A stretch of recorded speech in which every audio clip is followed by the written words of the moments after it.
back to Cooking Until the Coronavirus Stops. I'm your host, Willow, and this is my special guest, Derek. And today, we will be making macarons. A couple days ago, I tried to make macarons, but it didn't really turn out very well because we didn't have parchment paper, so we had to run out to get parchment paper, and it kind of melted, so. It tastes good, but it's a bit chewy. So not a bad first try, I would say, but we're gonna give it another shot, see what we can do the second time. So what we have already done is we cracked 3 eggs and separated the egg whites and the egg yolk. So you have to let that sit for at least 30 minutes to get to room temperature. We are going to do the wet ingredients first. Wet ingredients? I mean, dry ingredients first. We need 1 3/4 cup of powdered sugar.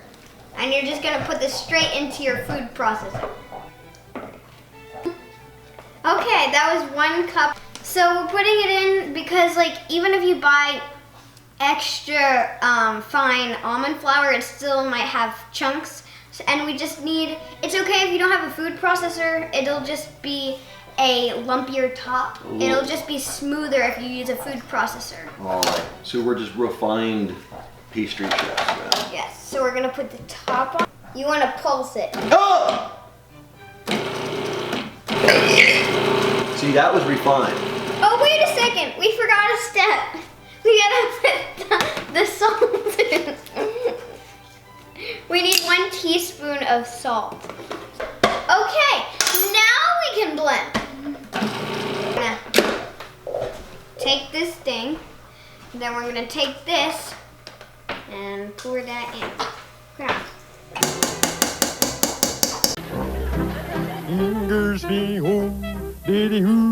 So, first we are going to add in our 3 egg whites. We are going to add 1/4 teaspoon of salt to our egg whites. So it should look like that when you're done whisking it. Too much sugar all at once, it'll just deflate the bubbles and then it'll be liquid. And while I whip it, you can add it in incrementally. So we are going to add 1/2 teaspoon of vanilla extract. Okay. Next, we want to put in our gel food coloring. We're going to use gel food coloring because it shows up better in the end result and it does not thin out your batter. Okay. I chose yellow because it's one of my favorite colors, and the inside of the macaroon is going to be a lemon curd, so. You're in for a treat.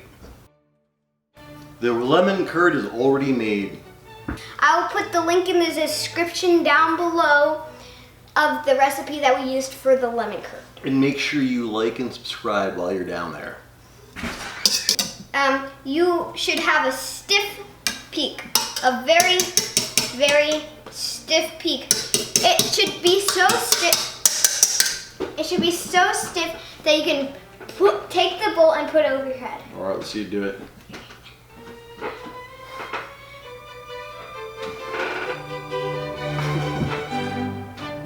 What did you do? Do it again. That's impressive.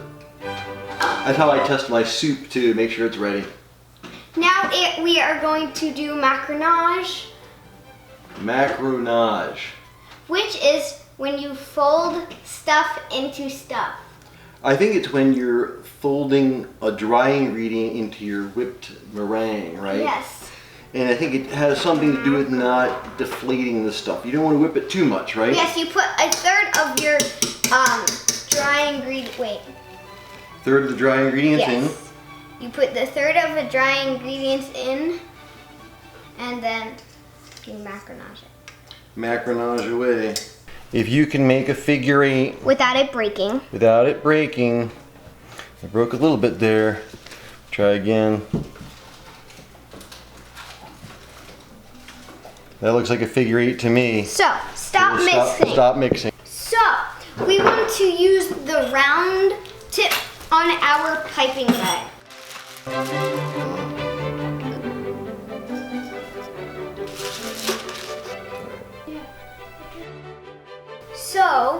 right now he is piping all the macaroons tops and bottoms, and we are going to let these rest for 60 minutes. So you will need to preheat your oven to 300 degrees.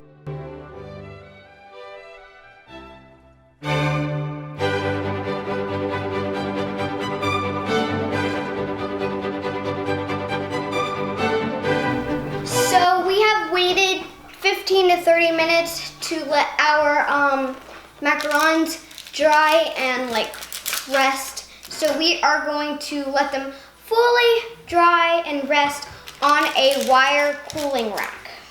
As you can see, they're coming up off the parchment paper without leaving any residue on it. This first one we peeled off had a little bit of residue, and so we put them back in for another 2 minutes, and it seems to have done the trick.